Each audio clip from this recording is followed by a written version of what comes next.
Hello, I'm Brigantia of Blackbird of Blackbird's Brew. Happy Thursday, and welcome to this edition of the Pagan Housewife. We are going to be putting together the wreath that will be on my front door through the month of September. And my apologies in advance for the awkwardness of the setup. This is new territory for me, and I'm just going to have to learn things as we go along. But the reason why I wanted to do this is because, for one, I've been looking at a lot of the ready-made wreaths that you can buy, and, well, a lot of them, they're perfectly fine, they're presentable, you'd have nothing to be ashamed of if you got one, but they are very generic. They are lacking in personality, and they just don't have a whole lot of oomph. But I'll tell you what they do have that has a lot of oomph, and it is their price tags. I have absolute sticker shock, and I thought, why in the world should anyone be paying out $40, $50 for a wreath that, doesn't exactly give them the warm fuzzies when they come through the front door, when they could probably make something for far less expense, and that's something that actually reflects the colors they like and their own personality and how they want to feel during the month of September. So, this is why we are doing this. The secondary reason is because I know that some people out there, if they've never done their own floral arrangements before, they might feel a little bit intimidated. I want to, at least hopefully, take the intimidation factor out of this for you. This is not rocket science. It's not nearly as big of a deal as what you might suppose that it is, and I promise you, anyone can do this. I never have a plan. I have a kind of a general idea, whether I want a wreath that's a little bit more simple or whether I want something that's really over the top and abundant. I guess which one we're doing today. But my point is, whatever it is you like, you have the capacity to create. So I encourage you not to be intimidated by Pinterest or YouTube or designers in general or anything of that kind. You have it within you. You just have to trust yourself a little bit. Now, before we start, I want to show you what we've got to work with. I've put up the majority of my fall florals in my house, and this is what I have set aside for the wreath. Obviously, we don't have to use all of it, although if we did, I guess that would be pretty cool. But it is certainly what I have available, and the vast majority of this I have had for years. Let's see if I can, there we go. See, we've got some red flowers over there, some oranges. Well, we've got some yellows. Then we come over here. We've got that big bunch. Over here we have some leafy things. Other leafy things. We have a fair amount to work with, but I mean the vast majority of this is not new. And I didn't get it at places like Joann's or Heichel's or a Hobby Lobby. I mean, a few pieces here and there over the years, but I'm talking like I might buy one thing at Hobby Lobby per year, maybe, or one per season, depending on a lot of other things. But for the vast majority of what I buy, I have gotten it from Walmart. I've gotten it from Dollar General and from Dollar Tree, and you mix in kind of these lower end stuff, and then you have the occasional pizzazz of something that was a little bit more expensive and a little bit more quality made, and the overall effect is very, very pleasing. So again, don't feel discouraged. Don't think that you don't have options. Now, to begin with, we must address the fear of cutting up bunches of flowers. You see this lovely bit, lots of color, lots of different variety. I could floof it out, toss it in a vase, and I could 100% just use that as a floral arrangement in and of itself. And I admit, the first time I got out my wire cutters and broke something apart, it was hard, because I felt like I was, somehow spoiling the effect, or that I'd never be able to make anything as pretty again. I was completely wrong about that. By not biting the bullet and cutting up these bunches and doing something of my own imagination, I was really limiting myself. And so this is an opportunity, to have a little bit of fun with things. I mean, don't think that just because it looks together in a bunch at the store that you have to leave it that way. As nice as it might be, it's still, at the end of the day, the product of someone else's decision to put those together. Someone else's imagination, someone else's taste. You are not a prisoner of them. So, wire cutters. There we go. These are your very best friend. My husband actually got me my own pair because he was a little bit tired of me borrowing them. and it wasn't always convenient to have me borrow them. See? Just like so. I promise you after the first cut, all the other cuts get a lot easier. There we go. Let's see. I am sorry about the shaky hand. I'm kind of making up this as I go along, as per usual. Well, I guess not completely as per usual, because most of my videos I have outline, I have a plan, I give a lot of thought to it. This is the other side of my brain coming out to play, where we're just going to do whatever pops into my head, and I'll let my visual sense be my guide, and we'll see where it takes us. Okay, and final bit right here. Okay. So, I think what I will do after I get the flowers sorted, because that is one thing that I do. I do kind of tend to put like flowers with like. That's just for the sake of organization and keeping track of where all my stuff is. Okay. Alrighty. That's that. So, probably the first thing I will do is kind of lay a foundation of leaves and see where that takes us. Oh, so again, this is no particular order. There's no plan. And if I don't happen to use all of this lovely stuff, then there's a couple of other spots in my house that if I left them alone, it would be fine. It would look nice. But they could also take a little extra TLC, and that would still have them looking even better. So nothing goes to waste. And you'll notice I am just sticking things in. After a while, you do learn to trust the process, and you know that if you just stick things in, it's going to hang up, it's going to be fine, it's not going to be constantly falling on you.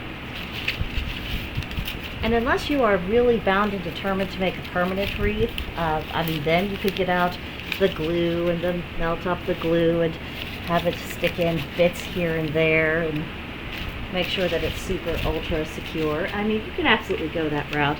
But then the trouble is when you do that, you have to store the wreath. And wreaths take up a lot of space in a tote, and that's if you can get a tote that's tall enough to accommodate it. So I prefer to not do that. I like to leave myself the option of being able to redo it seasonally. This particular wreath, as you notice, I mean, it has clearly it has gone through its paces for sure. I think I've had it for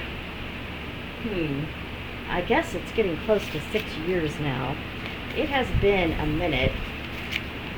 But I just, whenever the season is over, I just take out the various florals I've used in it, rearrange things, and then I have an entirely new creation. And all I have to do is store the florals, which is much easier to do when I'm just worried about those few things. It's a lot more space economical as well. Okay. And of course, by redoing it every year, I don't have anything, well, redoing it every month really, I don't have to worry about getting bored with it, or, oh, you know, that was pretty 5 years ago, but now I'm looking at it and I don't really like what I've done, and oh, what am I going to do? I don't have that problem, because I am always able to retain the option to change it up whenever I like. Florals are my personal chaos. Okay. So, we have got some leaves there, and I feel pretty happy about it. Oh, just to forewarn everyone, I am not a minimalist, so if you're expecting a minimalist wreath, I don't know what to tell you. Probably run away screaming now, because everything I add will probably feel like it's too much for you. But minimalism just isn't really my thing. Now I think the next thing I will do is add in these. And while so far we do have a fair bit of obvious symmetry in this wreath, I'm not really a slave to symmetry. I like to have visual balance, and sometimes that involves symmetry and sometimes it does not. But either way, you just work with it. You just work with it, and you just trust your eyes and your instincts. And this is one thing that has really turned me away from kind of the traditional influencer decorating channels. I mean, those ladies, they all seem like they're very nice. I'm sure if I had sat down and had a cup of tea with them, I'd find them perfectly pleasant. So this is not a criticism of them as people, but it is a criticism about their general approach to how they create things. Trouble is that no matter how nice something is, if it is just too much of, the same thing that everyone else is buying, the same thing everyone else is doing, well, it just never really comes across really well. It just never quite looks right, and that's because it becomes ordinary. And that's just kind of sad, because, we're talking about your house. We have enough dreary, ordinary, mundane things in our lives. Do we really need to make that any worse? I'm just saying. Let's see, I think we'll just stick you in right about there. Yeah, I think there's definitely more to life than just the cookie cutter. I think we can definitely do better, just with our homes and with life in general. I have plenty of places that I can go out and be bored. Who wants to be bored when they're at home? At least that's just me. Alright, a little bit of red. Let's see, I think we need a little bit more red down here. Let's see how that suits. There we go. That looks happier. As you can see, I'm not really giving any of this much thought. And I think there's a great danger of going off course if you are trying to overthink things. Sometimes it's better just to do. Let's see. Okay, we'll just work you in right about there.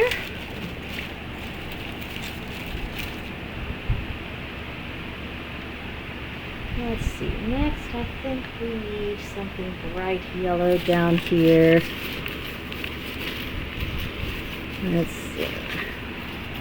I have to say, the most awkward thing about this is just trying to work around the camera and the computer. I am not used to that. Okay, so a little bit of yellow there. That yellow really brightened things up. I think we need a little bit more, so I think next I'll have this rather outrageous glittery sequin sunflower right about there. Let's see, and these sides right here feel a wee bit drab, so what shall we do? Do we want to do something orange, or do we need to go a different direction? Do we need flowers there, or do we need some other leaves, or some of these neat little guys right here? There. Well, let's find out. Let's see, I'll stick a couple of these right here. And I'll take these, I'll pop them over there.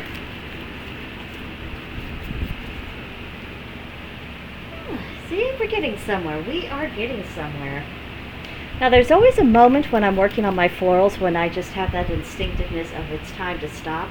We're not quite there yet for me, but we are getting closer.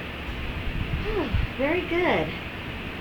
And if you also notice, I am a lover of colors, so this business of decorating for fall in neutrals and whites and creams and grays, that is not a thing that happens at my house. Maybe around Thanksgiving when the outside world is really faded and it's just dark browns and bronzes and really, really faded burnt oranges. Maybe then we also add in a little bit of a cream just to liven things up. But for the most part, neutrals are not a thing I do in my house. If I was allowed to paint the walls where I'm renting, there would not be a single shade of beige anywhere. Oh, alas, alas. Okay, so I do think that we are still needing something. And I think it is flowers, but what color?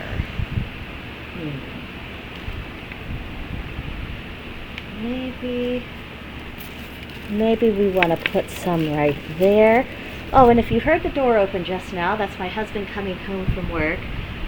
He was getting off early today, and I'm afraid I almost threatened him not to come home until I was finished decorating, but, you know, can't be a mean wife. Not completely. Yeah, I don't really like that one there. And don't be afraid if you're not liking how something goes, just pull it out. I mean, it's not going to affect anything, and you'll feel so much happier following your instincts. You see how much better that is than that dull orange? That really brings a little something to it. Let's see, we are very close. This is almost completed. And then I can use the remainder of the materials to liven up little other areas of my house that haven't quite been bedecked with fall. Let's see, do we need a pumpkin or a gourd? I have these three. Let's see. Do they want? Let's see, maybe I'll put this one, let's see, here. Let's see, slide that in right there. Okay. And let's see, we want this. Yes, we'll put this pumpkin up top. Maybe squeeze in this piece of loveliness right here. There, and then I think we will take Mr. Birdie, because I do love having birds on my wreaths, and we'll just find him a perch. I think we'll put him right about there. And there you have it. We have created an entire wreath, even with me kind of rambling along and having a whole lot to say and talking about the deficiencies I perceive in other decorating channels. But it really is that simple. If I hadn't been jabbing my jaws, probably could have done this in 10 minutes. It's really not hard, as long as you're picking colors you like, florals you like, things that speak to you. This is not a hard project to get done. It is not expensive, so don't be intimidated. So that's what I've got for you this week. Let's see. Tell me what you think of this in the comments section below, or come join us on Gilded. There's a link to join us in the description box below. Our server is called Blackbird's Brew. I have a whole homemaking channel, so you can definitely share pictures of your own wreaths or other of your fall decorations.